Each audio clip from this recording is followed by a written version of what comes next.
Nah, ini kita akan membuat bar chart atau grafik batang lah ya, dikenal grafik batang. Jadi grafik batang ini adalah salah satu jenis visualisasi dari data. Jadi tujuannya itu adalah untuk mempermudah orang-orang dalam memahami informasi dari data tersebut. Nah, nanti kita akan cobakan ada beberapa jenis ya, ada yang menggunakan package, ada yang tidak menggunakan package. Nah, kita akan cobakan di sini. Nah, kita akan cobakan tanpa menggunakan package ya. Nanti kalau pakai package kita akan cobakan package-nya ggplot. Nah, ini memang untuk package untuk membuat plotting. Untuk yang tanpa package kita akan cobakan data yang minggu lalu ya mengenai perusahaan. Ini rekan-rekan bisa kalau masih nyimpen yang ini yang di pertemuan yang kedua kemarin yang praktikum. Nah, ini kita akan buat ya, akan buat grafik batang. Kemarin kita punya datanya itu adalah data penjualan ya atau pendapatan perusahaan. Nah, jadi di sini kita punya data yaitu bulan ya, dari 1 sampai bulan ke-7. Kemudian di sini ada perusahaan 1 sama perusahaan 2. Perusahaan 1 ini pendapatannya, ini perusahaan 2 ini pendapatannya. Nah, kita akan membuat grafik batang dari pendapatan perusahaan ini. Nah, rekan-rekan langsung buka aja karena kan kuliah analisis visualisasi data ini sebenarnya teorinya nggak ada ya, karena di sini kita lebih banyak ke praktikumnya. Karena teorinya itu hanyalah misalnya seperti ini, kita lagi belajar histogram, apa itu histogram, apa itu grafik batang, itu sebenarnya sudah kita pelajari di statistik ya. Jadi di sini di analisis visualisasi data itu kita hanya mempelajari apa ya, teknisnya ya. Jadi secara teori kita sudah pelajari di statistik dan di analisis visualisasi data kita belajar teknisnya bagaimana menyajikan data tersebut ya menggunakan platform, misalnya ini adalah kita menggunakan R. Nah, kita langsung saja di sini kita silakan buka R Studio-nya.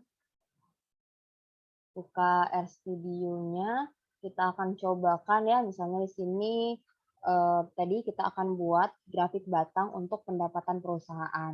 Nah, kita cobakan di sini kita misalnya punya data ya, ini bulan, kita bikin bulannya dari 1 sampai 7. Bulan dari 1 sampai 7 ya, kemudian misalnya perusahaan satu misalnya. Perusahaan satu misalnya dia itu punya pendapatannya misalnya anggap aja ya. Nah, sini kalau kita mau bikin vektor ya, di sini perusahaan satu, kemudian jangan lupa ya C ini kita ingin bikin vektor. Kemudian kita cobakan ini terserah aja ya berapa datanya ya, dummy aja. Misalnya di sini saya punya 100, kemudian 200, terus 150, 150 sama 25. Nah, anggap aja data kita seperti ini ya. Ini tadi ada bulan, kemudian ini adalah data perusahaan satu. Oke, nah kita sudah bikin ininya ya, vektornya.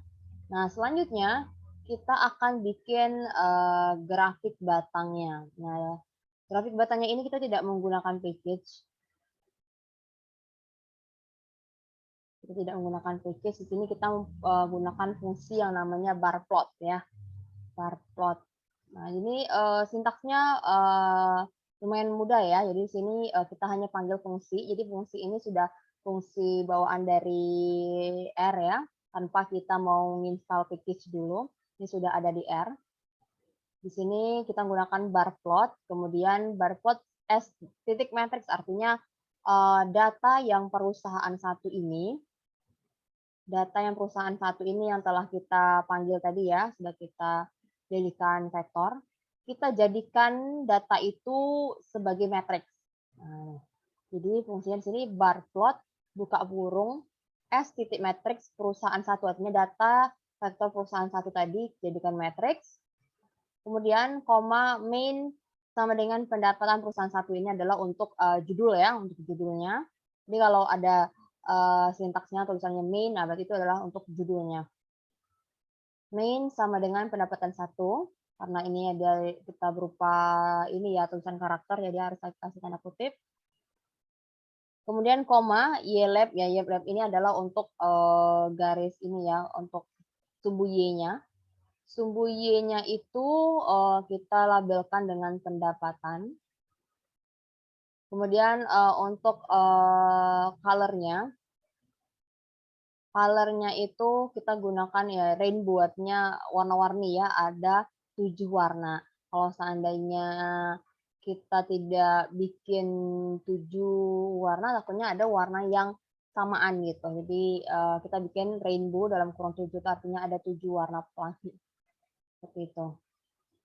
Oke, kita coba dulu ya, kita copy aja ini untuk lebih ya, karena kan hacker kan sudah hafal ya, sudah hafal, sudah paham gitu kan, ini S matrix untuk apa, min untuk apa ya, yellow untuk apa, color untuk apa.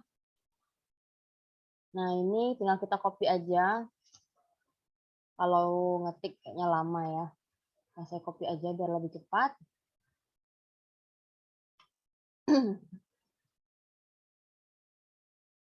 Ini sambil diikutin ya. Oke, kita panggil tadi ya, ini bar plot. Perusahaan satu, oke. Kita enter. Kita lihat hasilnya ya, seperti ini. Nah, ini ya. Ini ada warnanya, ada. Oke, oh saya ini kurang. Nih, 1, 2, 3, 4, 5, 6. Oke, data saya tuh kurang. Ya, nah, tadi saya nggak saya hitung banget ya, ini sorry, kurang. Padahal kita bikin bulannya itu udah sampai 7. Ternyata data perusahaannya sampai 6 aja. Itu saya tambahkan di sini. Ulang ya. Ini perusahaan satu, tadi datanya kurang. Oke, ini sudah ya. Oke, saya panggil lagi. Saya panggil lagi yang ini bar plot ya.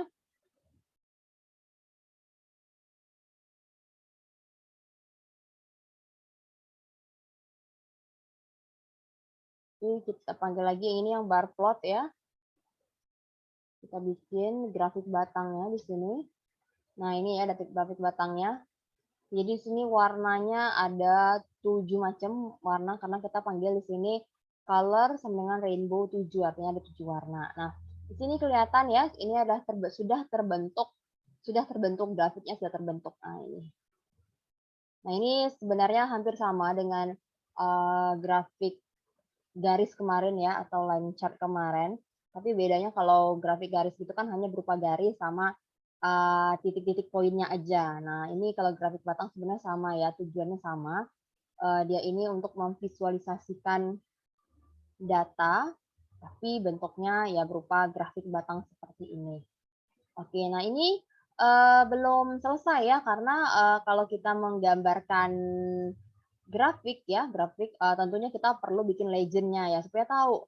Misalnya yang merah itu apa, yang kuning itu apa. Nah, karena kalau kita tidak memberikan keterangan gitu kan, tidak ada legend, pasti orang pasti bingung gitu. Apa ini ya, yang merah ini apa, yang kuning ini apa ya, keterangan apa. Nah, di sini kita akan tambahkan untuk legend-nya. Nah, di sini ya kita mau bikin legenda gitu. Nah, nih bottom left, posisinya bottom left ya, berarti di bawah kiri ya, bawah kiri. Nah, kemudian di sini kita akan tambahkan, kita akan bikin vektor untuk bulannya ya. Nih bulannya, bulan ke-1, 2, 3, 4, 5 sampai ke 7. Kemudian CX ini adalah ini ya, besar dari poinnya. Besar dari poinnya ya, besar dari ukuran. Ini nanti kan ada yang legenda tuh kan ada yang berwarna-warni ini kan, itu ada kotak-kotaknya itu kan. Nah, ini ukurannya. Kemudian di sini ada BTY. BTY itu adalah button type ya. Button type itu N. N itu apa ya kalau di sini? N mungkin kotak kali ya. Nah, kemudian fill diisi apa? Ya, diisi berdasarkan tadi ya, rainbow 7 tadi ini ada kotak warna-warni, ada 7 macam. Oke, kita copy aja ini biar lebih cepat ya. Kita mau bikin legend.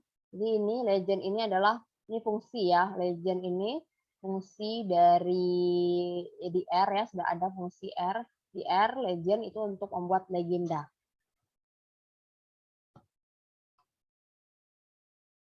Oke, kita langsung aja coba kita kopikan di sini.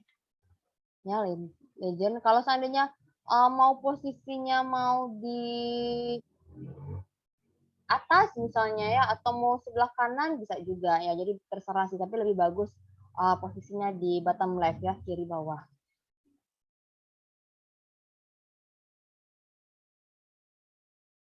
Oke, nah ini ya.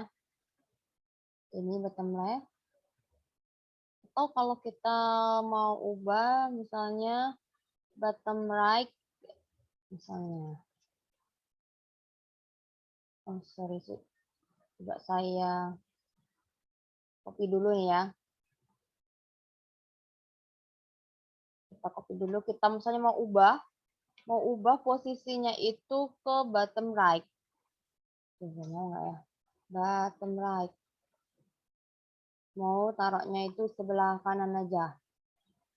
Nah, ini seperti ini ya. Misalnya karena posisi di sebelah kiri terlalu menumpuk gitu kan ya, terlalu menumpuk.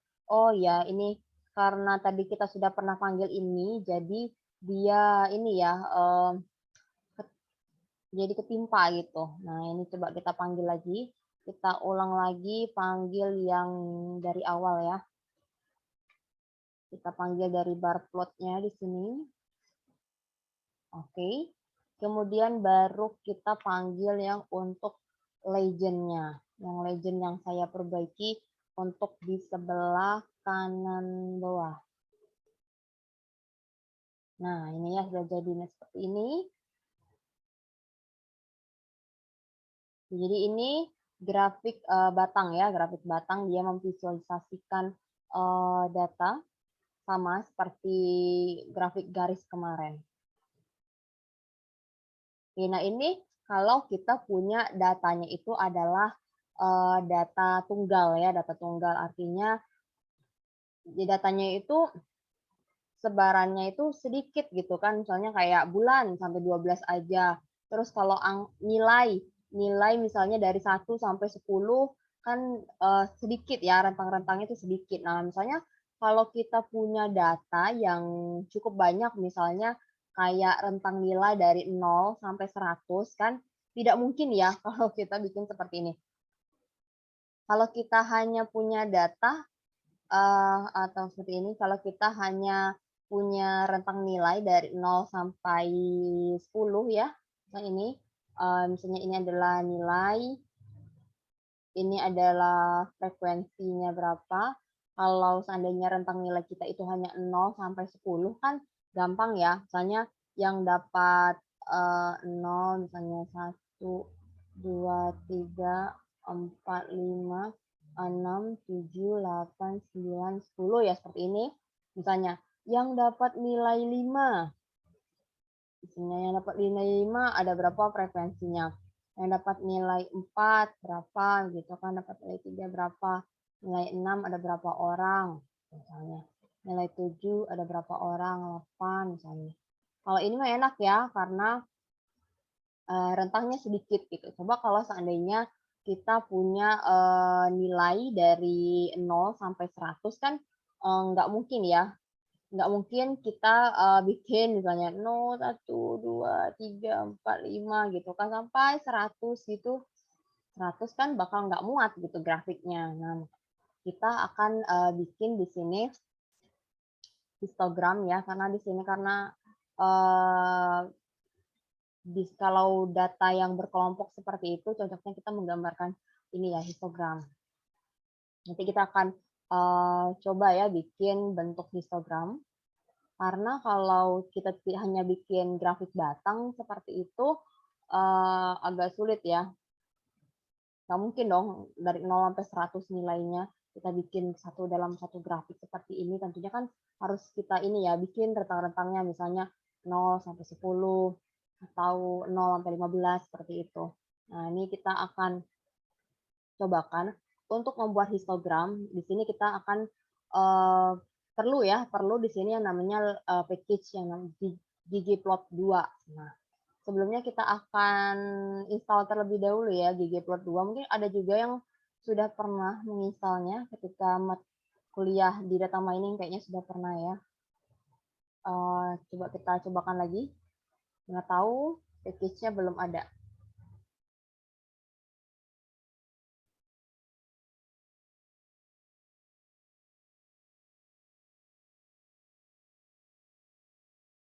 Sebentar ya, karena kalau kita install package ini dia bergantung pada dia perlu sinyal internet ya. Oke, di sini saya mau lakukan install. Kalau di RStudio ini kalau kita mau install package tinggal diklik aja package-nya. Kemudian kita klik install.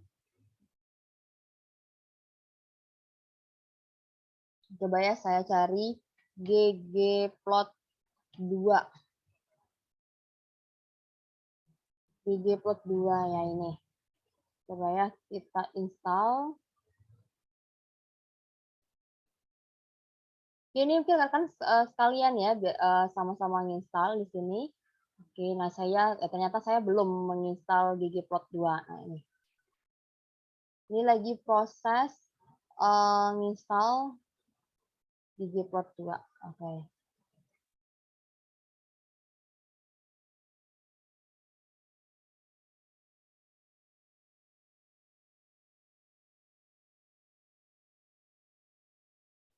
Masih proses ya, agak-agak lama sedikit.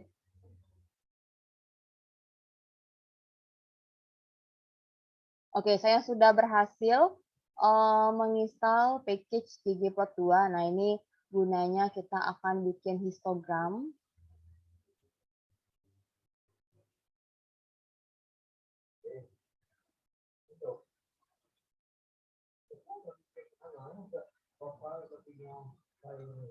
Oke, coba ya kita bikin histogram. Sorry, ya. Bukan histogram, sorry. Bar chart dulu ya, bar chart dulu. Kita bikin bar chart dulu. Nah, di sini. Jadi tadi kita mau bikin grafik batang ya tanpa package. Nah, di sini kita akan bikin grafik batang dengan menggunakan package ggplot2. Nah, oke, di sini ada contoh ya. Bisa diklik di LMS-nya. Nah, ini adalah salah satu contoh dalam memvisualisasikan data dalam bentuk grafik batang dengan menggunakan package ggplot2. Nah, misalnya di sini kita akan ada data tingkat pengangguran terbuka kota Provinsi Kalimantan Barat tahun 2018. Nah, di sini kita akan bikin dulu ya data frame-nya. Kita mau bikin data frame di sini. Pertama itu adalah untuk nama kotanya ya, nama kotanya. Di sini ada beberapa nama kotanya, ada Sambas, Bengkayang. Silakan rekan-rekan dibuat ya, atau di copy aja kan sudah ada linknya tadi di LMS. Tinggal dibuka ya. Kalau kita ngetik mungkin terlalu lama. Nah, kita bikin dulu vektor untuk nama kotanya. Nama kotanya. Oke, di sini kita bikin dulu. Oh.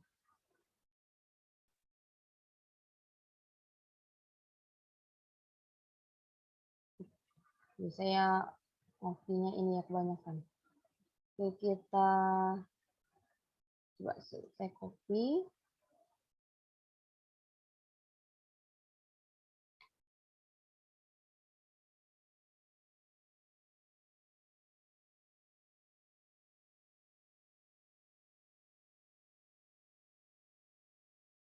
Oke, nah ini kita akan bikin vektor untuk nama kotanya di sini ya. Ini ada kotanya, silahkan dibuat untuk nama kota, vektor nama kotanya. Oke, sudah ya. Kalau sudah berhasil itu ini ya, nanti di sebelah kanannya ini, sebelah kanannya R ini, Studio pasti ada nih. Ini data-data yang sudah kita berhasil bikin, contohnya ini. Ini ya, berbentuk karakter. Kemudian setelah itu kita akan bikin vektor untuk ini tingkat penganggurannya TPT. Nah, ini karena bentuknya ini adalah angka ya, integer, kita tidak perlu kasih tanda kutip 2. Tanda kutip 2 itu kan hanya untuk karakter. Oke, kita copy aja biar cepat. Oke, di sini.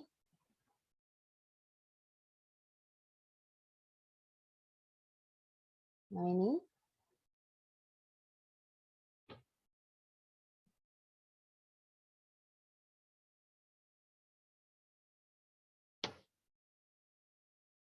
Ya, ini.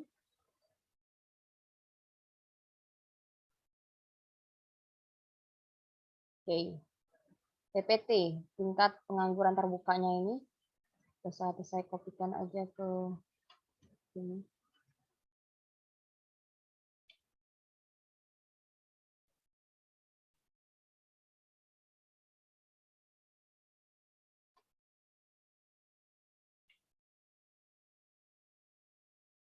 Ya, biar sama-sama dicobain. Oke, ini kita akan bikin vektor untuk tingkat penganggurannya. Udah ya. Coba saya cek dulu apakah sudah ada datanya. Oke, udah ya. Nah, selanjutnya kita akan bikin data frame dari kedua vektor tadi. Oke, di sini kita akan namakan misalnya misalnya kita ikutin aja ya. TPT Kabupaten Kota Kalbar 2015 ya, data titik frame. Artinya kita akan membuat data frame dari kedua vektor tadi, dari vektor yang ini tadi yang sudah kita bikin. Kemudian data yang TPT tadi. Nah, kita akan bikin data frame-nya ya. Oke, di sini kita bikin data frame-nya.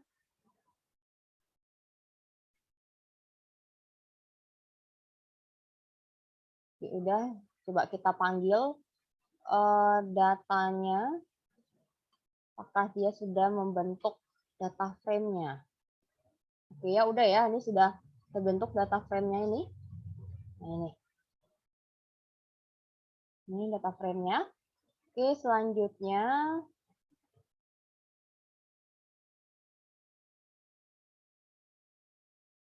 oke ya, jadi kita install ggplot tadi sudah kita install. Kemudian setelah kita install, kita panggil ya, kita panggil library-nya, library ggplot2. Oke, kita panggil library-nya. Untuk bisa menggunakan ini kan setelah kita install, kita panggil library-nya. Ini kita panggil library-nya adalah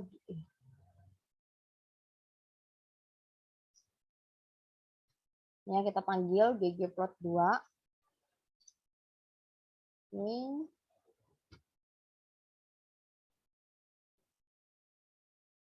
sambil nunggu dia running ya, kita panggil library-nya. Oke, kita lihat lagi selanjutnya sintak yang berikutnya ya. Nah, di sini mungkin agak lebih apa ya namanya, agak lebih ribet sedikit kita lihatnya ya, karena di sini karena kita menggunakan library, jadi sintaksnya agak berbeda sedikit mungkin. Nah, ini kita akan bikin bar chart-nya. Kita panggil ini karena kita menggunakan library ggplot, jadi di sini kita panggil fungsinya ggplot. Kalau yang tadi kan kalau kita menggunakan bar plot, kita tinggal panggil aja bar plot ya. Kalau di sini kalau kita menggunakan library dari ggplot, jadi di sini fungsinya itu adalah ggplot ini. Oke ya, ini kita panggil fungsinya. Dalam kurung, kemudian ini adalah nama data kita tadi, data frame tadi ya. Data frame yang sudah kita bikin. Nah, itu deh. TPT Kapot Kalbar 2018. Ini kita panggil data yang sudah kita bentuk di data frame. Kemudian, nah ini untuk kita menamakan sumbu X dan sumbu Y-nya. Nah, di sini untuk sumbu X ya, sumbu X-nya itu adalah, ini tadi nama data dan data frame-nya tadi. Kemudian ini ada tanda dolar itu artinya kita ingin mengambil variabel tertentu. Nah, ini ya, TPT Kapot Kalbar 2015 itu nama datanya dari data frame tadi. Kemudian tanda dolar ini adalah kita ingin mengambil variabel tertentu. Tadi kan dia itu data frame-nya terdiri dari 2 ya.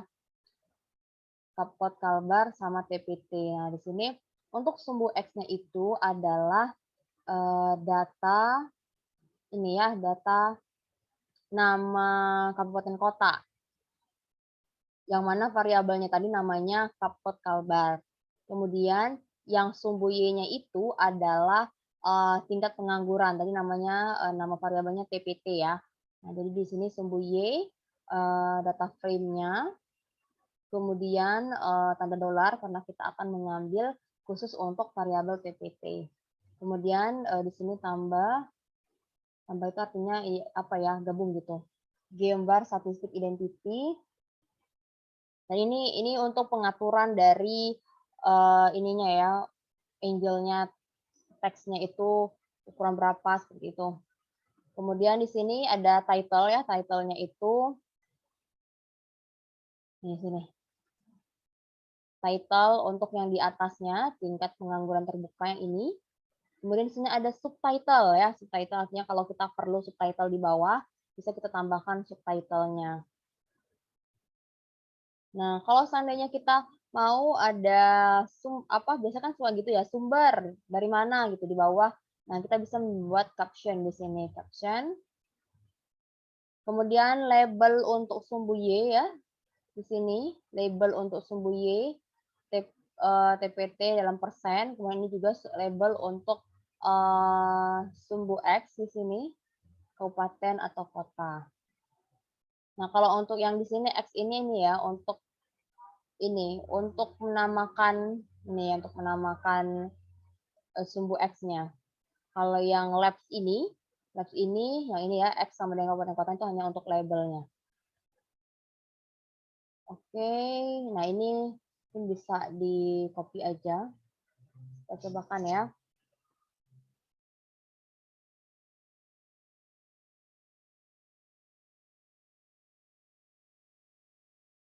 Oke.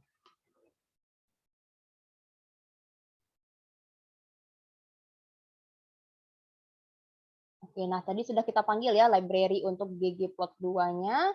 Sudah berhasil ini.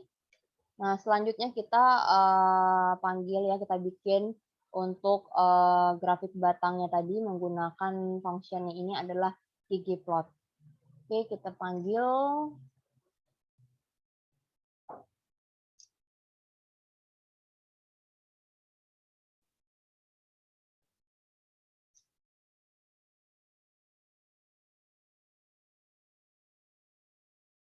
Ini lagi proses, coba kita lihat. Sudah ya, lagi proses. Kemudian kita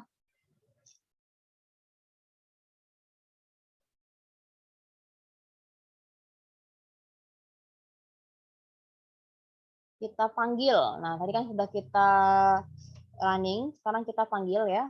Nah, ini PPT bar chart-nya. Kita lihat hasilnya.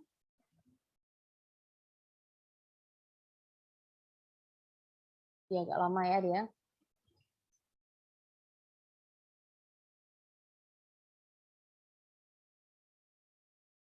Sudah muncul di plotnya tuh.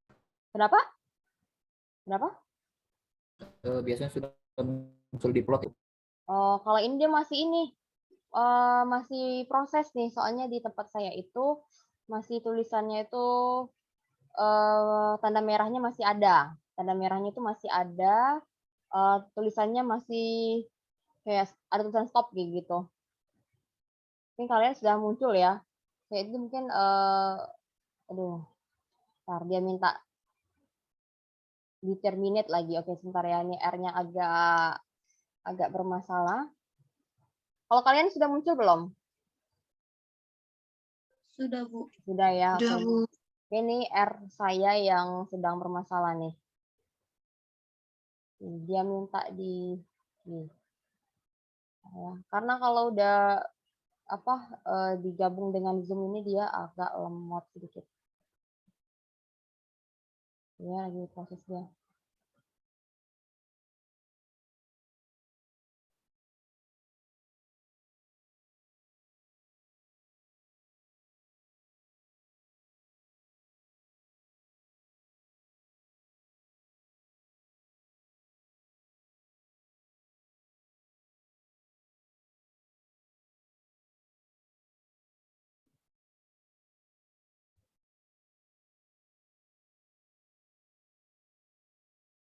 Oke, mungkin sambil nunggu saya ini ya, karena R-nya itu minta di restart lagi, mungkin rekan dicoba-cobakan lagi untuk jenis data yang lainnya ya. Misalnya kalau punya data sendiri, bisa dicobakan. Ini saya R-nya masih ini ya, masih bermasalah.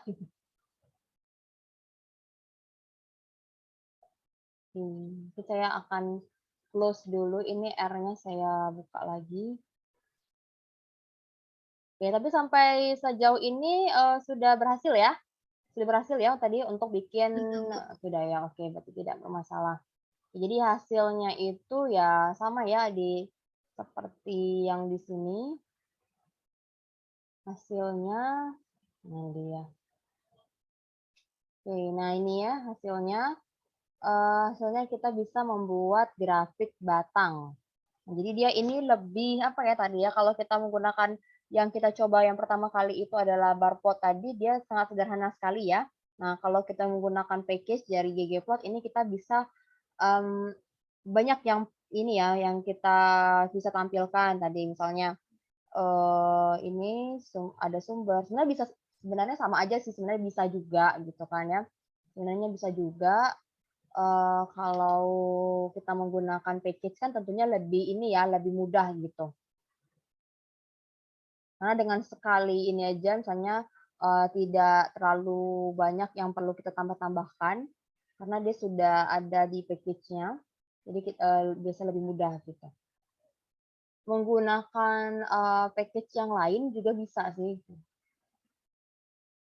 Tidak hanya ggplot aja yang untuk menyajikan dari grafik.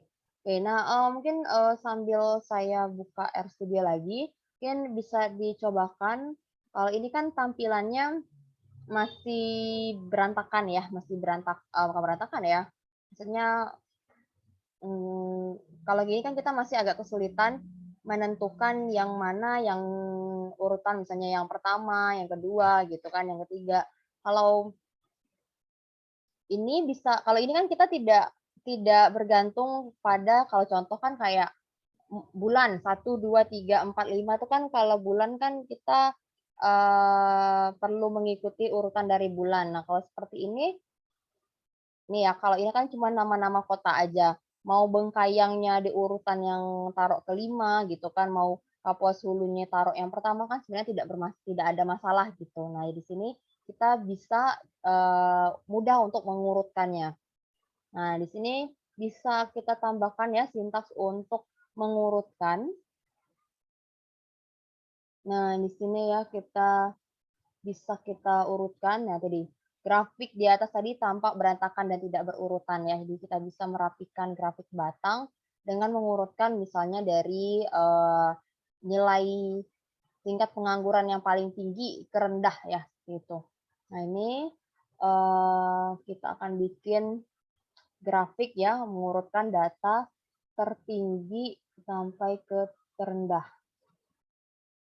Oke, di sini kita lihat.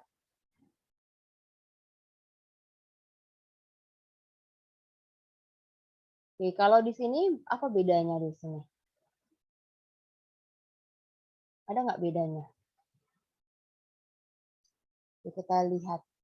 ada nggak beda sintaksnya gitu? Apa tambahannya? Apa tambahan sintaksnya kalau kita lihat dari sini ya?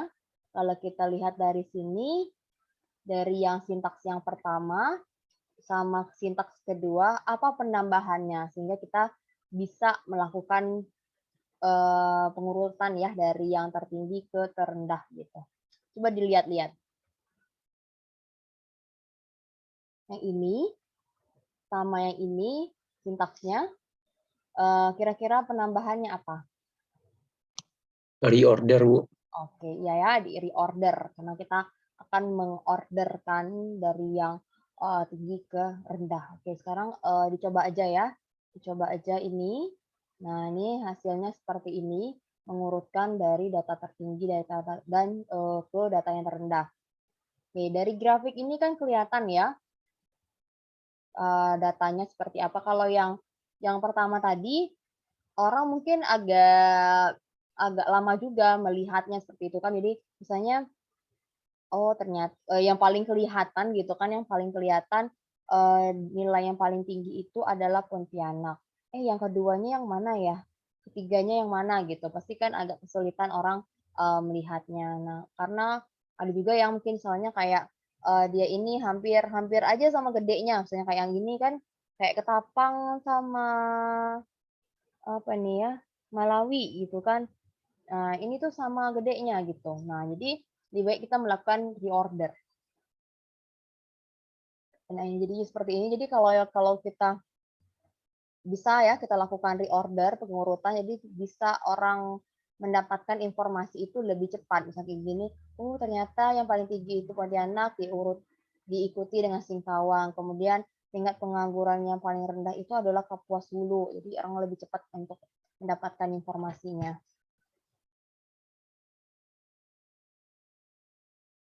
Oke, nah bisa juga nih kan macam-macam tuh kita ingin menampilkan grafik itu kan macam-macam ya. Ada juga sih yang versi seperti ini ya, dia putar gitu. Nah, kalau dia grafiknya itu dia dalam bentuk vertikal kan, kalau kita buka buku BPS tuh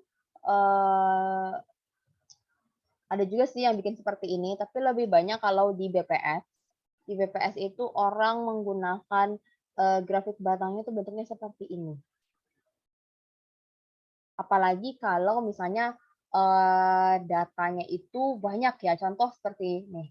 Kita ingin membuat grafik batang tingkat pengangguran se-Indonesia gitu kan, provinsi-provinsi yang ada di Indonesia. Nah, kalau kertas kita bentuknya landscape mungkin bagus ya. Kalau bentuk kertas kita agak pendek gitu, kalau kita bikin dalam bentuk vertikal, kalau kita bentuk yang vertikal, pasti kan banyak ini ya, nggak cukup gitu kertasnya kan, nggak cukup kertasnya. Jadi kalau kita bikin grafik itu disesuaikan dengan datanya. Misalnya kalau datanya itu banyak ya seperti gini, contoh anggap aja dari Sabang sampai Merauke gitu kan ada 34 provinsi. Kalau kita bikin grafiknya itu lurus seperti ini ya, kalau ngikutin seperti ini kan nggak cukup gitu. Jadi makanya kita bikin dia bentuknya ya seperti ini tadi ya, ke bawah gitu. Disesuaikan dengan datanya ya. Nah, seperti ini kan agak bagus ya.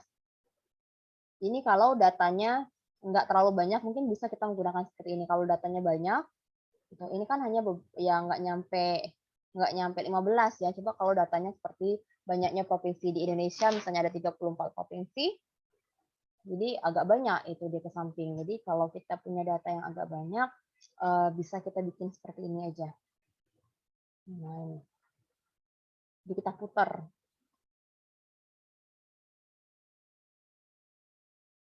Ini ya, jadi tadi kita reorder lagi. Kita putar dia. Nah, ini mungkin yang agak membedakannya itu gimana? Kalau yang di sini pembedanya apa dari yang di atas? Kita menambahkan sintaks apa? Chord flip, Bu. Oke, ya ini ya ada flip ya, putar ya, chord flip. Oke, dicoba juga ya yang ini. Sini seperti ini. Oke, juga bisa juga kita penambahan yang lainnya ya, seperti yang ini ya, kita ingin menambahkan label ya. Untuk label misalnya kita perlu ini ya, label untuk angkanya. Kalau yang seperti ini kan kita hanya agak sulit ya kalau kita melihatnya seperti ini. Nah, ya meskipun di sini ada sih, ya, tapi kan susah juga kita untuk memperkirakan. Misalnya kayak yang di sini, ini tuh berapa sih?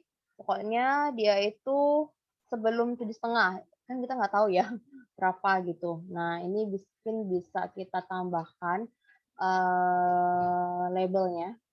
Nah, di sini ya, kita tambahkan labelnya di sini. Oke, nah ini ya, geomtext-nya. Di geomtext ini kita menambahkan ya labelnya itu TPT. Nah ini label TPT di sini.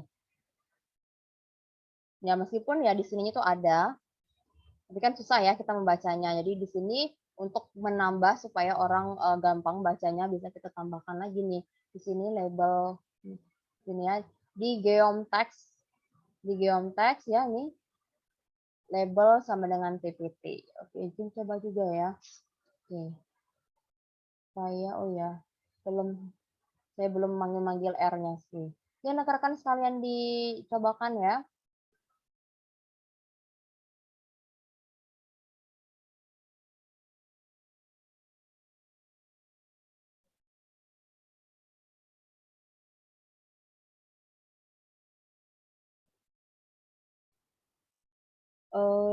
Bentar ya, saya panggil R Studio lagi. Kalian sambil dicobakan.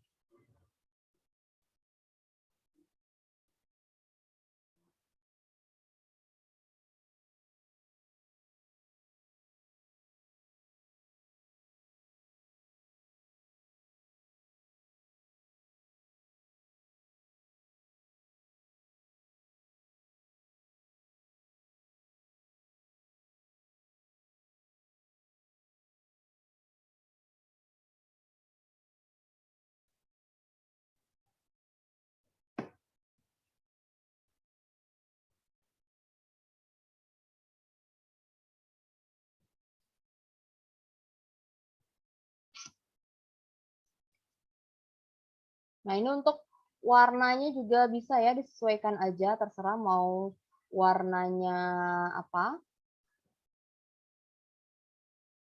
Nah, ini. Kalau yang tadi kan ini dia menggunakan warna default aja ya kalau yang tadi. Yang ini dia hanya menggunakan warna default aja. Oke, di sini kita bisa tambahkan. Kita bisa tambahkan color ya di geombarnya ini. Kita tambahkan color, terserah sih warnanya apa ya. Ini mau sky blue atau warna red atau warna apa terserah ya. Nah, ini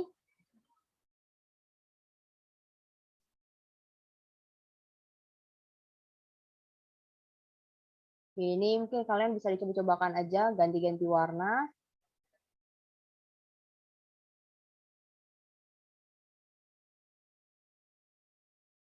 Karena kalau kita mau bikin grafik itu kan tentunya ini ya warnanya itu harus menarik supaya orang menarik untuk membaca. Ya selain menarik penampakannya dan juga orang mudah untuk membacanya ya. Kalau kita bandingkan dengan yang warna default ini mungkin orang agak sulit juga sih melihatnya ya karena hampir tulisan sama sama grafiknya itu warnanya sama ya, nggak menarik juga sih untuk dilihat.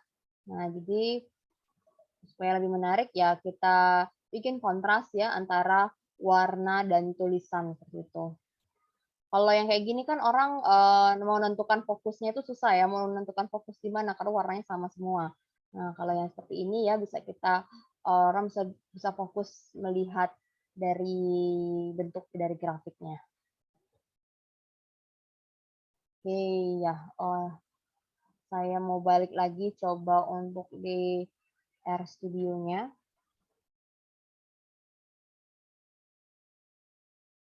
Oke, ini sambilan saya balik lagi ke RStudio-nya, kalian coba-coba juga ya sendiri ya. Saya panggil dulu library-nya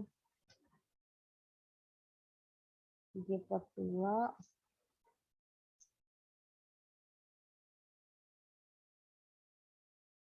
Oke, saya mau ambil lagi data yang tadi ya. Ini saya copy aja deh semuanya.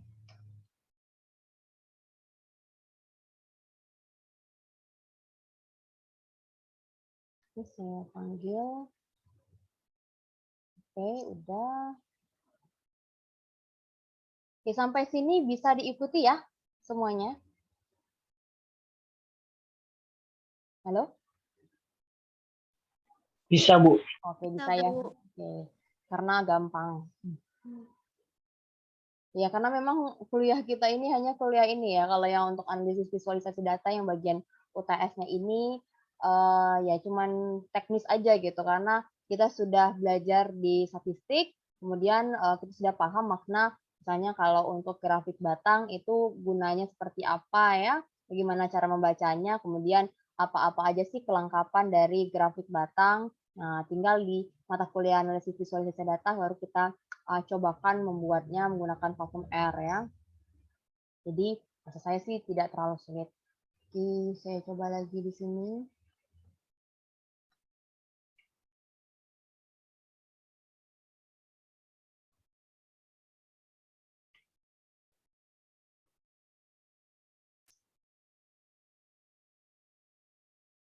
Oke.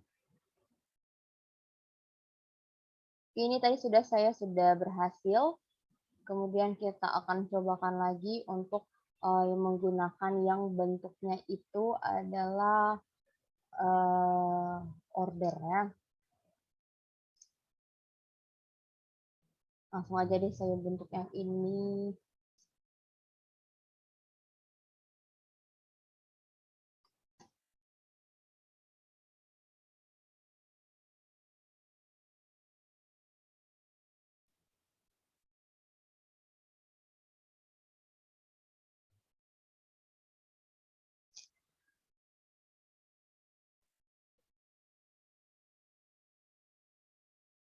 Oke, ada error nih saya ya. Kira-kira apa nih errornya? TPT. Use of the install. Oke, saya coba kembali. Ini kalau misalnya si error tadi. Coba saya cobakan dulu yang ini ya. Yang flipnya dulu.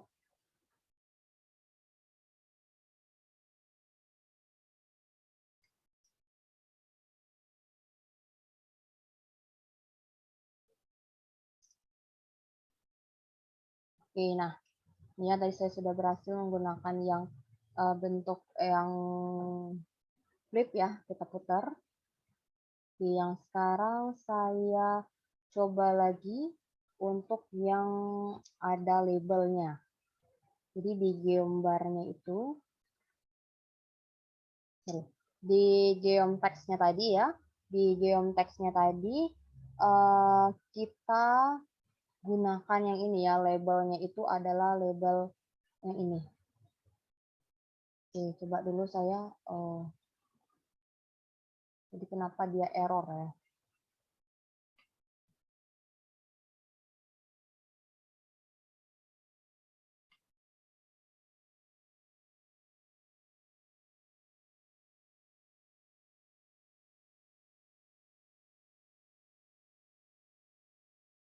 Coba, oh ya, mengulangi errornya. Oke, nah, ya kita sudah berhasil ya. Nah ini,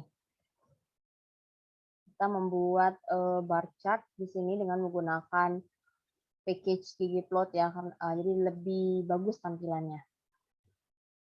Oke ya, kalau sudah semuanya sudah bisa, Nah, sekarang kita akan lanjutkan kembali membuat histogram ya. Kalau ini kan bentuk datanya itu adalah data yang ini ya, datanya itu tunggal, istilahnya itu data tunggal ya. Karena seperti ini, kayak Pontianak ya datanya cuma satu, Singkawang datanya cuma satu ini aja gitu kan, Sintang datanya. Nah, bagaimana kalau seandainya data kita itu berbentuk data seperti ini, misalnya kayak nilai mahasiswa dari 0 sampai 100 seperti itu. Kan ini ya, kita perlu membuat rentang-rentangnya gitu. Nggak mungkin kan kalau kita bikin data tunggal ya, misalnya kita list semua dari 0 sampai 100, kemudian kita bikin grafik batangnya. Itu akan ya nggak mungkin kan kita bikin seperti itu. Nah, di sini kita akan bikin histogram, di mana kalau kita menggunakan histogram itu bentuknya itu akan seperti ini ya. Nah, dia itu ada rentangnya. Misalnya nilainya itu dari 0 sampai 10, 10 sampai 20 ya, 20 sampai 30 seperti itu. Nah, mungkin rekan-rekan bisa lihat di sini sudah ada ya ini materinya. Saya ambil dari R ini ya, dari kayak apa ya, kayak blognya R lah, dari R Studio. Nah, kita kenalan dulu ya. Mungkin ini sudah pernah kita pelajari waktu statistik ya. Jadi di sini histogram, ya sudah tidak asing lagi dengan kata-kata histogram.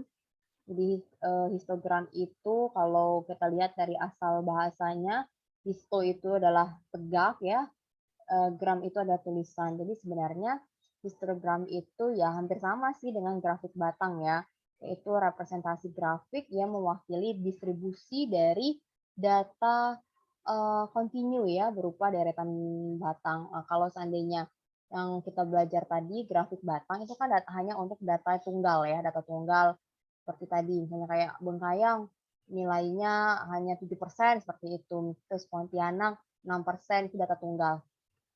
Nah, kalau untuk histogram ini cocoknya untuk datanya yang kontinu tadi. Misalnya kayak kita punya nilai dari 0 sampai 100 gitu kan, 0 sampai 100. Nah, kita ya nggak mungkin kita akan menggambarkan grafiknya itu dalam bentuk data tunggal. Hanya di sini dia itu ya ini ya representasi grafik yang mewakili distribusi dari data. Nah, di sini pada histogram itu ya sama aja kayak grafik batang tadi ya, yaitu ada persentase, frekuensi ya, kemudian yang bedanya itu selang nilai. Kalau grafik batang kan tadi kita datanya tunggal gitu, tidak perlu selang nilai. Nah, kalau di sini kita ada selang nilainya, misalnya tadi ya 0 sampai 10, 10 sampai 20.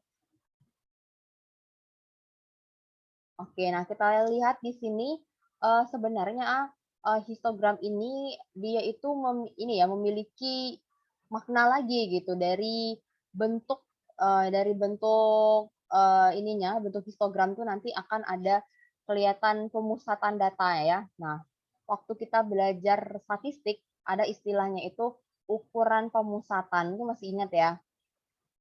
Nah, di sini apa sih kegunaan dari histogram? Yang pertama itu adalah dia memberikan informasi mengenai ukuran pemusatan data dan penyebaran data secara ringkas.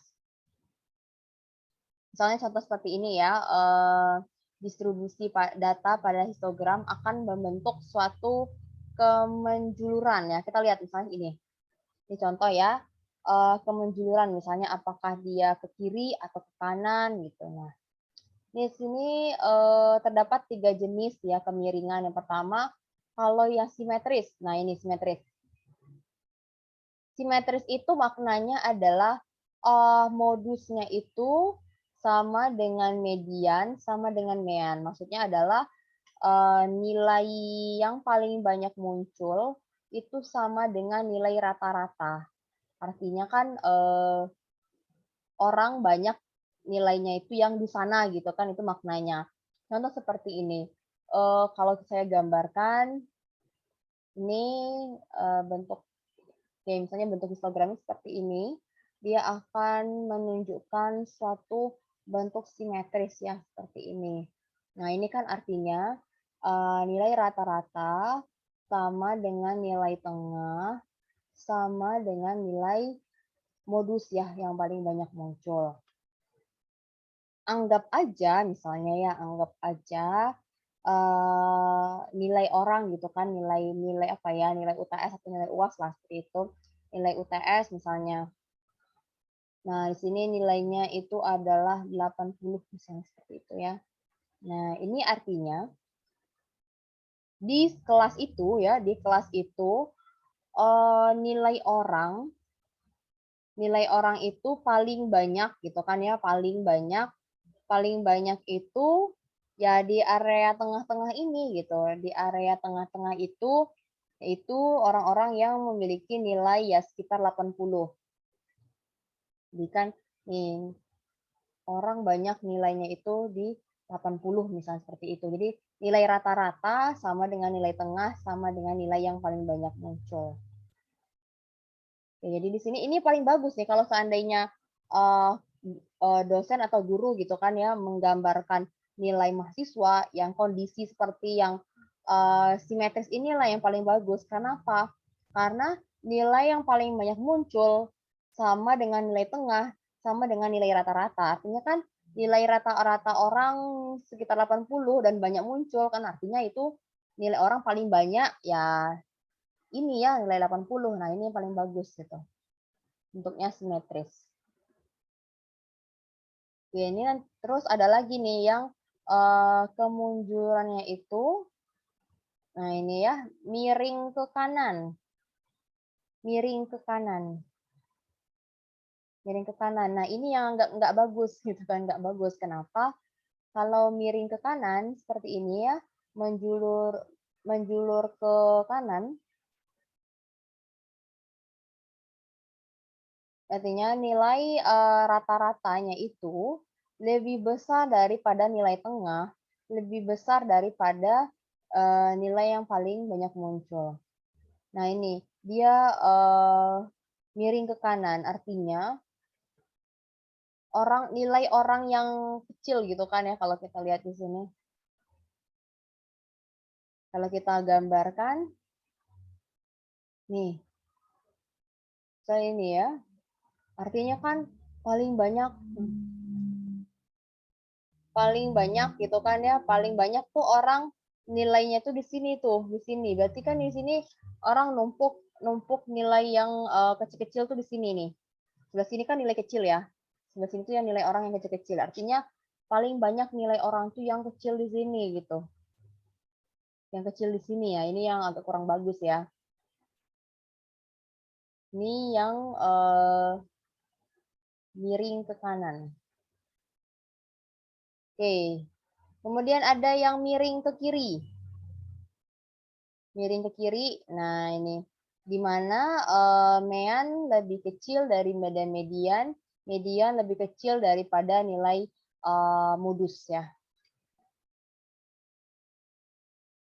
Oke, kemudian fungsi dari histogram. Fungsi dari histogram yaitu mengenali pola umum sebaran. Nah, jadi kalau kita baca yang kayak tadi ya, misalnya kalau kita punya nilai simetris gitu, yang tadi bentuk simetris itu kan artinya kemampuan dari anggap aja yang kayak nilai tadi ya, misalnya tadi kayak nilai mahasiswa, berarti artinya kan kemampuan mahasiswa di kelas itu hampir sama gitu. Karena apa? Karena nilai yang paling banyak muncul sama nilai rata-rata itu sama gitu. Nah, itu bisa kita dapatkan ya makna dari histogram tadi. Yang ketiga yaitu mengidentifikasikan keberadaan data yang kurang wajar dan ekstrim. Misalnya, tadi ya, kalau kita punya sebaran data, misalnya tadi sebaran data itu, dia itu miring ke kanan ya, miring ke kanan. Miring ke kanan. Nah, kalau miring ke kanan tuh kan maknanya ini ya, meannya lebih besar daripada median, lebih besar daripada modus. Jadi bisa terlihat, oh nilai orang ini agak ekstrim ke sebelah sini ya, misalnya kayak gini nih kan, wah ekstrimnya di sini, oh berarti nilai orang pada kecil nih, karena dia karena kan kalau sebelah sini kan nilai-nilai yang kecil kan dimulai dari 0 sampai 100 misalnya. Yang kayak gini kan misalnya nih kalau kita punya bentuk grafiknya seperti ini.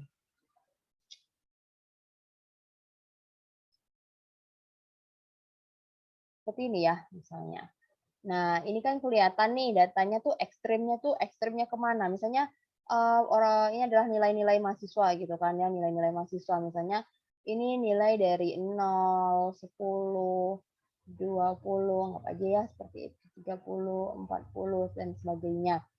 Nah, artinya kan kalau kita lihat di sini, wah berarti nilai orang ini misalnya anggap aja nih nilai 30 nih, frekuensinya berapa orang misalnya ya, frekuensinya habis taruhnya ya. Nah ini, nah ternyata nilai orang tuh pada ini ya ekstrim ke ke arah ini gitu kan. Nah ternyata di kelas ini nilainya itu lebih banyaknya ke arah yang di sebelah sini, berarti nilainya pada kecil-kecil ya seperti itu. Jadi dari histogram itu kita bisa melihat suatu ketidakwajaran. Kemudian yang keempat, memberikan informasi secara cepat banyaknya amatan yang termasuk dalam selang minat tertentu. Nah, ini misalnya kalau kita punya data misalnya produk terlaris, produk yang cacat kan bisa kelihatan kan. Oke. Nah, bagaimana sih tahapan membuat histogram kalau kita menggunakan cara manual ya waktu kita belajar statistik kemarin? Itu yang pertama ya tentu kan kita tentukan dulu selang-selangnya ya, ada berapa kelasnya, selangnya berapa. Nah, itu sudah kita pelajari waktu statistik kemarin ya. Nah, kemudian ada hitung banyaknya amatan yang tercakup dalam masing-masing selang. Misalnya kita bikin nih selangnya itu dari 10 sampai 20 gitu kan, ada berapa banyak anggota di dalamnya. Kemudian kita gambarkan sumbu mendatar. Sumbu mendatar itu X ya, X itu adalah untuk selang nilainya. Kemudian Y itu adalah frekuensinya. Oke, nah saya sudah ini ya, sudah siapkan data di LMS mengenai forest fires. Nah, silakan rekan-rekan ya di-download data tersebut karena kita akan gunakan dataset forest fires ini untuk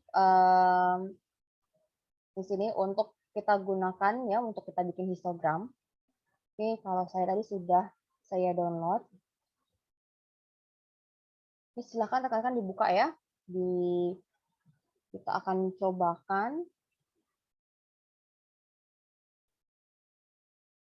Nah, di sini saya akan gunakan kalau tadi kan datanya kita ini ya, kita masukin ke R, kita bikin vektornya di R. Kalau sekarang kita cobakan, kita panggil data dari CSV ya.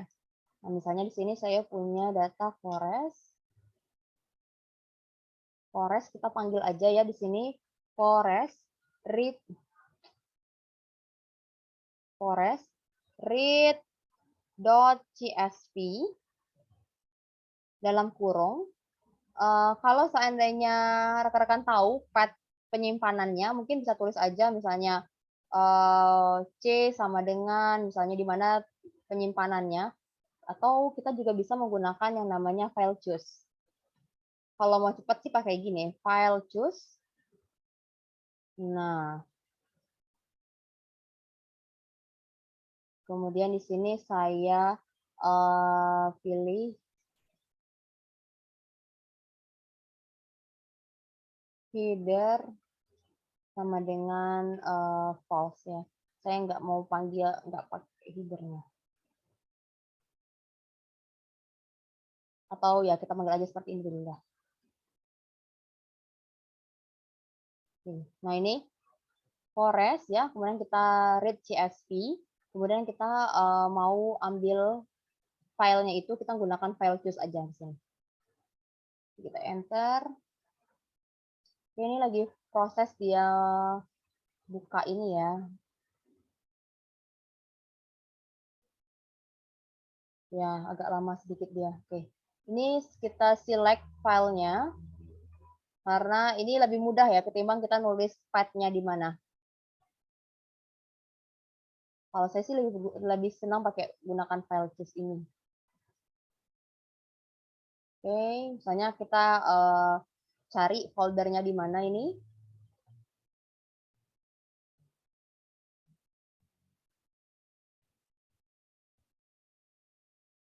Nah, ini. Oke, sebentar ya. Oke, nah sini saya nyimpannya itu adalah di download ya, di download. Saya cari dulu data forest. Nah, sorry ya agak lama.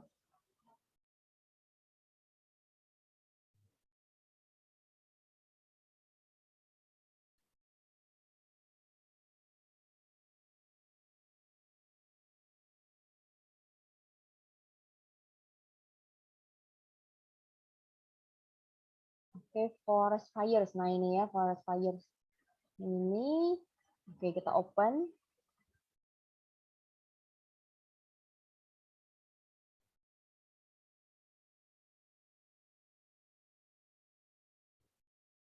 Kenapa dia tidak bisa buka? Oke, sebentar ya. Kita buka lagi, coba kita tes. Forest read.csv file choose.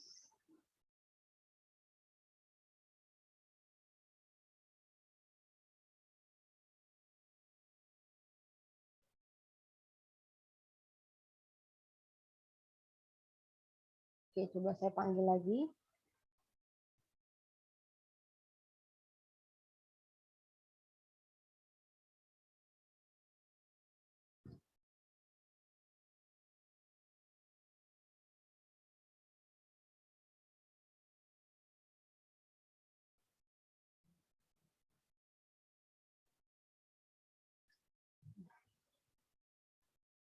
Coba saya panggil forest fire ini ya.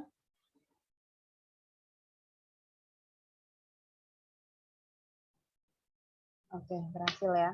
Coba saya view dulu forestnya. Saya view dulu forestnya.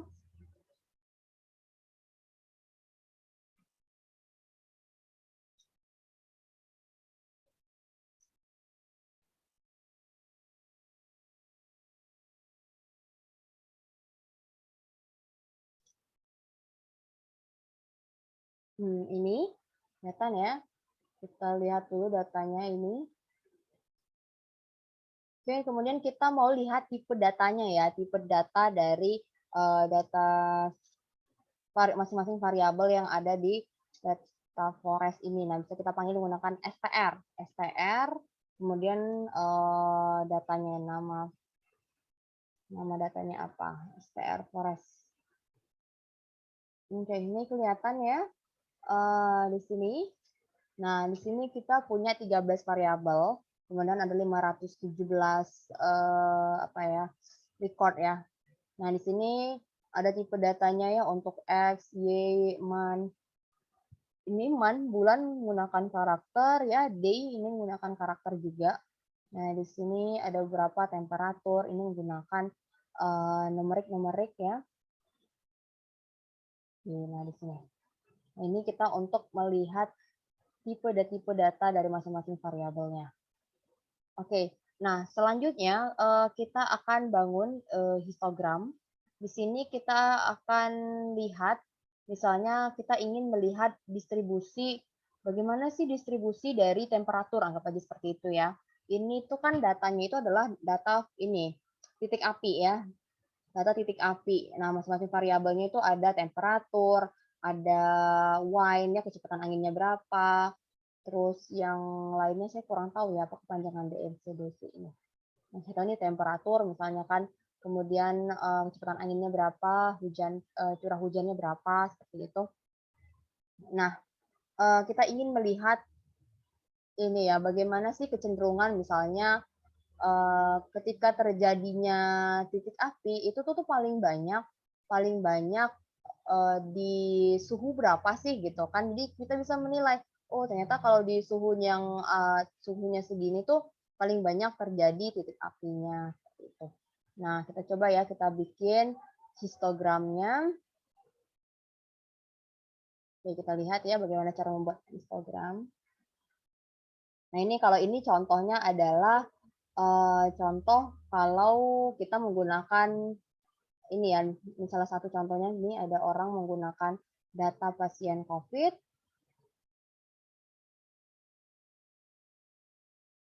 Ini langsung aja sih sebenarnya kita panggil ya. Nah, untuk bikin histogram itu sangat mudah sekali ya. tinggal kita panggil di sini fungsi his, kemudian ininya variabel datanya atau apa. Oke, misalnya di sini saya itu, soalnya saya kan kalau ini kan kita banyak nih variabelnya kan banyak. Nah, tinggal kita panggil aja misalnya kita namain lah misalnya ini temperatur sama dengan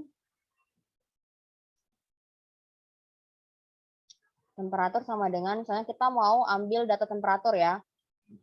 Kita mau ambil data temperatur ya, variabel temperatur aja.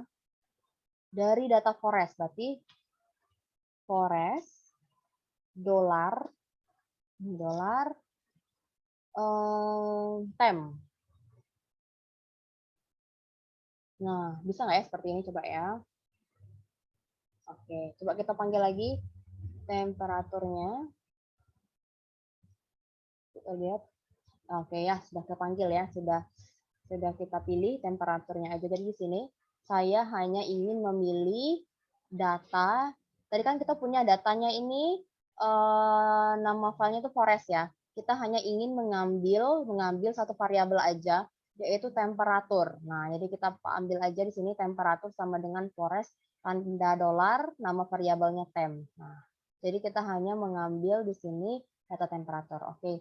Selanjutnya saya ingin membuat histogram dari temperatur tadi. Ini his dalam kurung temperatur. Oke, kita enter.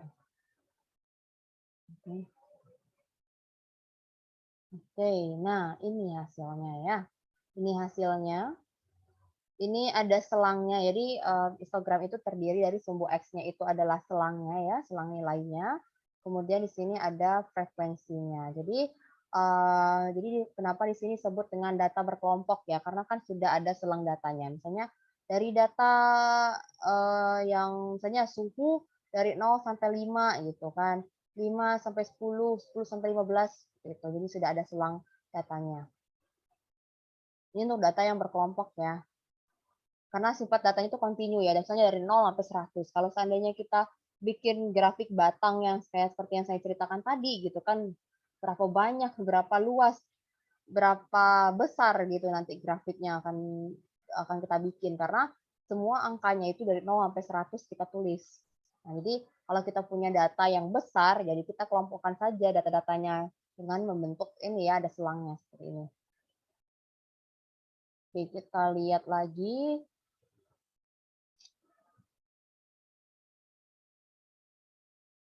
Oke, kalau yang ini kan ada ini ya,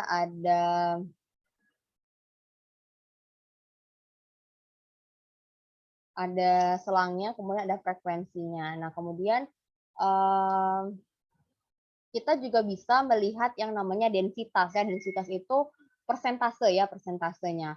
Nah, kalau di sini, kalau dari graf histogram ini, dia, kalau yang ini ya, contoh yang ini, contoh yang histogram ini, dia itu memiliki makna, coba kita lihat ya di sini, yang sumbu X-nya itu adalah usia pasien, kemudian yang sebelah kanan itu, yang sumbu Y itu adalah frekuensi. Kita bisa melihat di sini ya bahwa umur orang dari ini ya, ini berapa 20, oh ini 30 berarti. 30 sampai 50 tahun itu mendominasi. Kita lihat di sini. Pasien yang usianya 30 tahun sampai 50 tahun itu mendominasi. Ya, kita lihat di sini dari ini ya, dari frekuensinya. Usia orang dari 30 sampai 50 tahun itu mendominasi di sini. Jadi pasien yang terbanyak itu dia ya berumur antara 30 sampai 50 tahun. Dengan jumlahnya itu lebih dari 200 pasien. Nah, selain kita mengetahui frekuensi ya dari grafik histogram ini, kita juga bisa melihat densitas ya atau peluang. Misalnya contoh ya seperti ini. Nah, peluang misalnya kan, peluang orang misalnya dari usia 30 sampai 50 tahun itu ya, untuk terkena COVID itu misalnya lebih dari 20% misalnya seperti itu. Kemudian orang yang berusia dari 90 sampai 100 memiliki densitas mendekati 0 ya, karena apa? Karena kita data data orang usia 90 itu kan nggak ada ya. Oke, nah di sini bisa juga sih kita tambah-tambahin misalnya ingin ngasih judul ya, kemudian subjudul, untuk label Y, sumbu X, ini juga bisa. Ganti warna juga bisa ya. Oke, kita coba di sini untuk data yang sudah kita gunakan tadi. Data di sini ya. Oke, nah untuk data yang kita punya tadi, ini adalah histogram dari temperatur data forest fire. Nah, di sini bisa bisa kelihatan ya bahwa temperatur yang mendominasi terjadinya forest fire, yaitu ini ya, di selang temperatur 15 sampai 25 ya. Oke, jadi kalau bisa kita baca dari histogram ini adalah forest fire ya, titik api itu banyak terjadi di suhu antara 15 sampai 25 derajat Celcius seperti itu. Nah, sekarang kita mau lihat density-nya. Jadi kita panggil di sini his temperature, tapi sini frekuensinya kita sama dengan false. Artinya di sini frekuensinya nggak kita ikutin. Jadi histogram temperatur, frek sama dengan false, artinya frekuensinya nggak kita ikutkan. Nah ini hasilnya. Nah ini, kalau kita lihat di sini ya bahwa suhu selang 15 sampai, pokoknya suhu dari 15 sampai 25 derajat Celcius itu ya peluangnya itu sekitar 60% gitu kan ya, 60% dia 60% dia terjadi titik api misalnya gitu kan. 60% titik api terjadi di suhu misalnya di suhu 15 sampai 25 gitu. Gitu. Jadi dari histogram ini kita bisa kelihatan ya peluang-peluang terjadinya misalnya seperti itu. Di titik mana nih dia yang paling sering muncul kelihatan. Oke ya, kemudian kita akan mempercantik ini karena grafik itu kan tidak hanya ini ya, tidak hanya dia menyajikan informasi saja, tapi perlu menarik ya supaya orang menarik membacanya. Kita coba lagi kita lihat untuk mempercantik ininya. Oke, nah di sini ya misalnya kita tambahin main, sub misalnya ya, ylab, xlab. Nah, kita tambahin.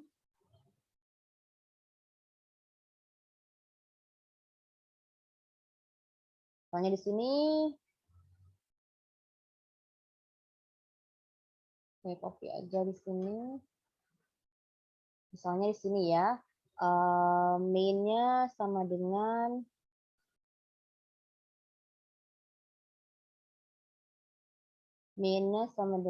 misalnya apa ya,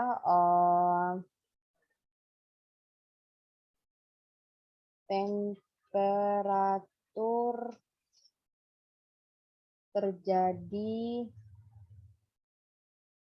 temperatur titik api aja deh. Temperatur titik api misalnya. Ini judulnya ya. Temperatur titik api. Apalagi nih, misalnya sub ya. Sub itu untuk yang di bawah misalnya sini. Oke. Ya, kita kalau nggak perlu ya udah nggak usah ditulis ya. Oke, kemudian kita tambahin lagi xlab-nya ya, untuk sumbu x-nya itu misalnya misalnya temperatur dalam Celcius misalnya. Dalam Celcius misalnya. Kemudian Y lab-nya sama dengan frekuensi. Oke, kita tambahin lagi untuk warna ya. Kita tambahin colornya misalnya ya, terserah lah ya warna apa.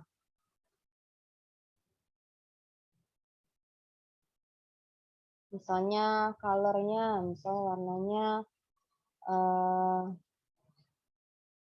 red misalnya.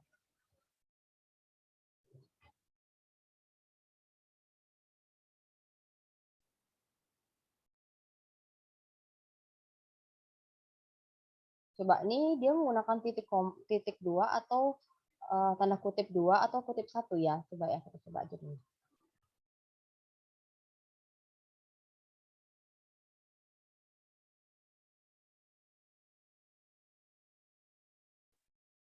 Oke, coba ya. Kita panggil.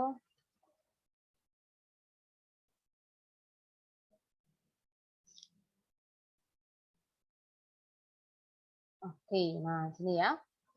Nah, misalnya kita sudah punya nih. Ini main untuk ininya ya. Untuk judulnya Xlab, YLab ya. Xlab untuk garis di bawahnya sumbu X. YLab ini untuk sumbu Y-nya. Oke, kita sudah punya nih histogram ya untuk data yang berkelompok gitu. Oke, jadi kalau seandainya kita punya data tunggal, kita menggunakan barplot ya. Tadi barplot bisa menggunakan package ggplot atau ya tinggal panggil barplot aja. Oke, kalau kita punya data yang berkelompok ya, data yang kontinu, nah ini bisa kita gunakan histogram. Oke, jadi dari histogram ini kita bisa melihat pola ya, pola terjadinya. Misalnya tadi kalau kita berbicara mengenai data titik api, misalnya ini adalah temperatur titik api, nah ini bisa kita lihat nih polanya bahwa titik api itu paling banyak muncul ketika suhunya itu ya misalnya dari selang 15 sampai 25 derajat Celcius seperti itu. Ini paling banyak terjadi di sini. Sehingga hati-hati nih ketika kalau suhu udah nyampe segini gitu kan. Suhu udah nyampe segini ya hati-hati kalau ada titik api yang akan muncul. Oke ya, silakan rekan-rekan kalau ada pertanyaan seputar dari ini ya grafik batang, histogram ya. Jadi sudah tahu ya penempatannya ketika kita punya data-data tunggal ya. Jadi kita gambarkan grafik batang. Kalau kita punya data yang berkelompok ya, data yang kontinu tadi, ya gunakanlah ini histogram. Sebenarnya ya sama aja sih sebenarnya tujuannya tadi untuk memvisualkan, kemudian bisa kita lihat kecenderungannya ya seperti yang kayak tadi. Ya, ini contoh yang titik api tadi kita bisa melihat kecenderungannya ya. Berarti misalnya titik api paling banyak muncul di titik yang mana gitu. Di temperatur yang mana. Atau misalnya kalau kayak nilai siswa gitu kan. Kalau kita punya bentuk histogramnya misalnya tadi histogramnya bentuknya simetris. Oh, ternyata kalau simetris itu artinya kemampuan siswa di kelas itu ya sama gitu kan, sama karena hampir secara keseluruhan gitu kan nilainya itu berpusat misalnya ya karena tadi nilai mean sama dengan nilai modus ya, artinya nilai rata-rata itu sama dengan nilai yang paling banyak muncul kan artinya secara keseluruhan gitu kan nilai mahasiswa di kelas itu ya hampir mirip berpusat di titik itu. Atau misalnya kalau kita punya data yang dia itu lebih cenderung misalnya ke arah yang kayak tadi ya, kalau kita lihat nih, ke arah dia itu miringnya miring ke kanan. Yang ini ya, dia miring ke kanan. Oh, ternyata kalau miring ke kanan itu meannya lebih besar daripada median, lebih besar daripada modus gitu kan. Meannya lebih besar daripada modus. Nah, berarti kemampuan siswa itu lebih banyak yang ke arah yang di sini tuh. Berarti nilainya pada kecil-kecil semua. Atau kalau seandainya kita punya data yang ini ya, dia itu miring ke kiri ya, seperti ini. Miring ke kiri. Miring ke kiri itu artinya meannya lebih kecil daripada nilai modus. Berarti nilai orang ini terpusat di sebelah sini nih. Terpusat di sebelah sini itu artinya berarti nilai orang ini pada kebanyakan yang tinggi-tinggi ya biasanya. Jadi seperti itu ya. Jadi kita makanya kita perlu tadi bisa memvisualkan data dengan baik ya. Seperti tadi kita menggambarkan grafik batang, menggambarkan histogram karena tidak hanya untuk memvisualkan data tapi dari visual tadi akan banyak sekali yang bisa kita dapatkan. Yang ini sudah dijelaskan tadi ya, memberikan informasi mengenai ukuran pemusatan data, akan mengenali pola umum sebaran ya, kemudian akan mengidentifikasi keadaan yang kurang wajar atau yang ekstrim seperti itu. Iya, silakan kalau ada pertanyaan. Waktu kita udah ini ya udah lewat. Kalau tidak ada pertanyaan ya kita sudah mempelajari mengenai tadi kemarin grafik garis, grafik batang dan histogram. Nah, akan ada PR-nya ya supaya rekan-rekan berlatih gitu. Jadi PR-nya itu silakan rekan-rekan bikin grafik garis, grafik batang dan histogram. Untuk datanya terserah ya, datanya terserah apa saja, tapi antar siswa tidak boleh sama datanya. Ya, ini untuk PR-nya saya tulis ya, datanya bebas apa saja. Tapi kalau lebih bermakna kalau datanya itu memang real ya, misalnya ambil dari BPS gitu. Kalau dummy kan ya nggak enak aja gitu kan. Nah, bisa ambil dari BPS, jadi kelihatan misalnya kita akan membuat ini ya grafik garis misalnya. Misalnya kayak apa ya? Tingkat buta aksara di misalnya di Kabupaten X sama Kabupaten X dan Kabupaten Y kita bandingkan, ini kan bisa kelihatan. Atau misalnya tadi contoh kalau yang tadi kan contoh tingkat pengangguran. Atau kalian bikin misalnya grafik batang tingkat misalnya apalagi tingkat buta aksara di suatu provinsi ya atau banyak lah kalau di BPS kan banyak ya datanya. Nah, jadi di sini silakan bikin grafik garis ya. Grafik garis atau line chart seperti ini ya, line chart seperti yang sudah kita kerjakan kemarin. Kemudian grafik batang. Grafik batang. Yang ketiga itu adalah histogram ya. Histogram. Nah, ini tiga ini ya. Untuk datanya terserah, tapi lebih bagus datanya itu real yang bersumber dari BPS. Nah, untuk teknis pengerjaannya ya bentuknya PDF ya, PDF. Bentuknya PDF, misalnya di sini kalian mau bikin grafik garis. Jadi sertakan ininya, screenshot datanya, ya perwakilan aja misalnya beberapa baris ya. Jadi yang pertama itu datanya, screenshot datanya. Yang kedua, screenshot source code-nya. Yang ketiga, screenshot dari grafiknya ya. Yang keempat, kasihlah penjelasan, misalnya interpretasi dari grafik tadi. Jadi sekalian jelaskan, misalnya terlihat misalnya seperti perbedaan antara misalnya tingkat pengangguran dari kabupaten ini jelaskan. Jadi kita tidak hanya bisa memvisualkan data, tapi kita juga paham makna ya. Jadi apa interpretasi dari yang kita bikin tadi gitu. Nah, kayak grafik ini udah jadi, tapi maknanya apa gitu. Jadi nomor 4 ini maknanya ya, kalian ceritakan apa sih informasi apa yang bisa kita dapatkan dari grafik tersebut ya. Jadi ada pemaknaannya di sana, ada interpretasinya di sana. Oke ya, jadi di sini PR-nya ada tiga ya, grafik garis, grafik batang, sama histogram, di mana masing-masingnya itu kalian bikin ya screenshot datanya jangan banyak-banyak ya, cuma perwakilan aja, misalnya beberapa baris aja datanya. Kemudian yang kedua adalah kalau seandainya print screen terlalu banyak, bisa juga sih kalau untuk source code-nya copy paste aja source code-nya, jangan di print screen. Kemudian grafiknya ya juga ya, grafiknya juga di screenshot. Yang keempat adalah pemaknaan ya atau interpretasi dari grafik tadi. Oke, silakan kalau ada pertanyaan terkait dari PR-nya. Deadline-nya kapan ya, Bu? Seminggu, biasanya kan kalau saya PR seminggu. Gitu. Masih, Bu. Oke, jadi pengumpulan ini kan kalau kita kan mulai kuliahnya jam 4 nih, jam 4. Nah, jadi deadline-nya jam 3 gitu. Tapi jangan dikumpulin jam 3 ya. Pokoknya karena kan ini PR-nya tidak terlalu sulit ya. Mungkin yang agak sulit mencari datanya. Nah, jadi kalian buka aja itu websitenya BPS ya, pilih aja data yang kalian suka gitu. Jadi tapi antar siswa beda-beda ya datanya supaya ya pemaknaannya tidak ada yang sama.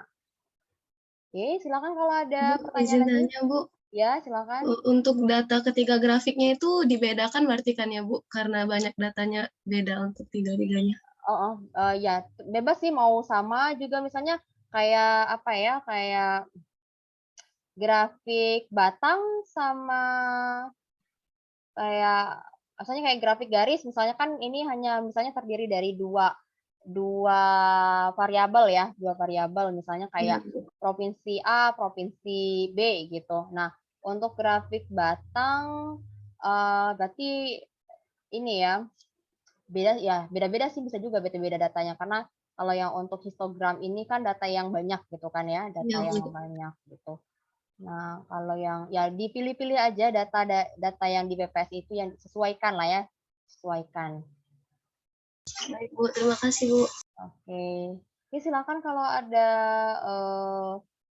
pertanyaan lagi. Misalnya kalau seandainya datanya terlalu banyak ya, misalnya kayak kita mau bikin apa ya, misalnya grafik batang nih atau apa Bu, terlalu banyak gitu, misalnya kayak provinsi se-Indonesia terlalu banyak atau apa, ya dipilih-pilih aja gitu. Misalnya untuk Sumatera aja atau Jawa aja.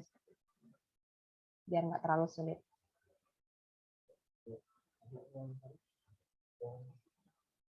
Oke, silakan kalau ada pertanyaan yang lainnya. Kayaknya udah jelas ya, karena kan ini tidak terlalu sulit, karena di sini kita ya hanya berlatih aja gitu supaya kita paham ya untuk melakukan visualisasi data dan pemaknaan dari visualisasi data tadi. Jadi kalau seandainya tidak ada pertanyaan, saya cukupkan ya karena udah mau maghrib.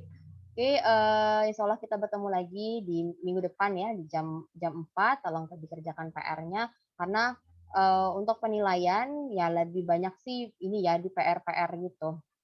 Kalau ujian UTS UAS itu tidak terlalu tinggi, poin penilaian tidak terlalu tinggi, jadi lebih tinggi itu di PR-nya seperti ini. Ya, saya tutup. Assalamualaikum warahmatullahi wabarakatuh. Waalaikumsalam. Terima kasih, Bu.